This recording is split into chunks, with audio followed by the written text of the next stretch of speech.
أعوذ بالله من الشيطان الرجيم. بسم الله الرحمن الرحيم.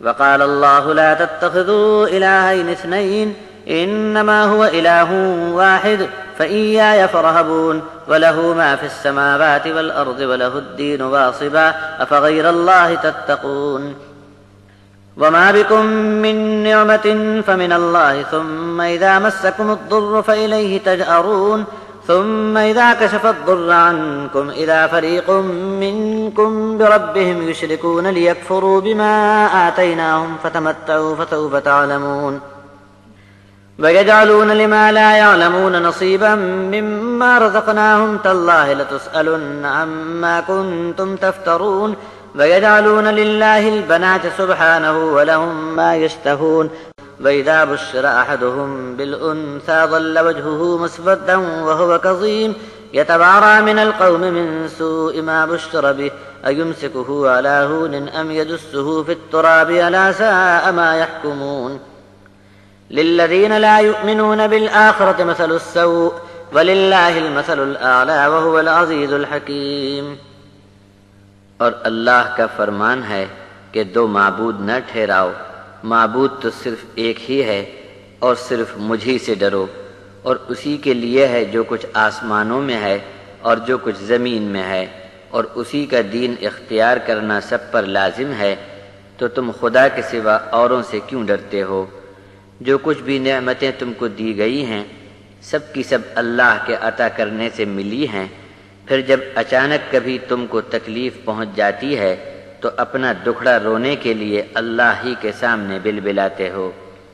پھر جب تمہارے حال پر رحم فرما کر اس تکلیف کو اللہ دور کر دیتا ہے تو تم میں سے ایک ٹولی بجائے اللہ کا شکر ماننے کے اپنے رب کے ساتھ دوسروں کو شریک بتلاتی ہے.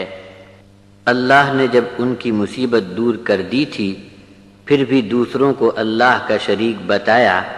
دراصل ایسے لوگوں نے ہماری دی ہوئی نعمت کا انکار کیا. ان سے کہہ دیا جائے کہ کچھ دن عیش کر لو، بہت جلد تم کو پتہ چل جائے گا. ان کو رزق تو ہم نے دیا تھا مگر جاہل بن کر اللہ کے سوا دوسروں کے نام نظر و نیاز کا حصہ نکالنے لگے. اللہ کی قسم تم سے بڑی سختی سے اس کے بارے میں پوچھا جائے گا کہ یہ کیا جھوٹی باتیں چلا رکھی تھیں. کچھ مشرک تو ایسے بھی ہیں کہ اللہ کے لیے بیٹیاں بتاتے ہیں اور اپنے لیے اپنی پسند کی چیز چاہیں گے یعنی بیٹے، جبکہ اللہ تو ہر عیب سے پاک ہے.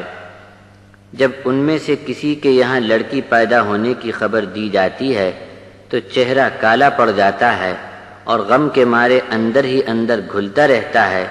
اس خبر کو منحوس سمجھ کر مارے شرم کے قوم سے منہ چھپاتا پھرتا ہے کہ آج تو اسے بہت ہی بری خبر ملی ہے.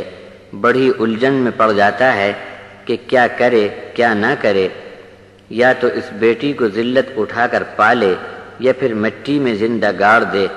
آگاہ ہو جاؤ کہ یہ لوگ بڑا برا فیصلہ کرتے ہیں. آخرت پر ایمان نہیں رکھتے، ان کی بڑی بری حالت بنے گی. اور اللہ کی شان تو بہت ہی اعلیٰ ہے اور وہ بڑا ہی غالب اور حکمت والا ہے.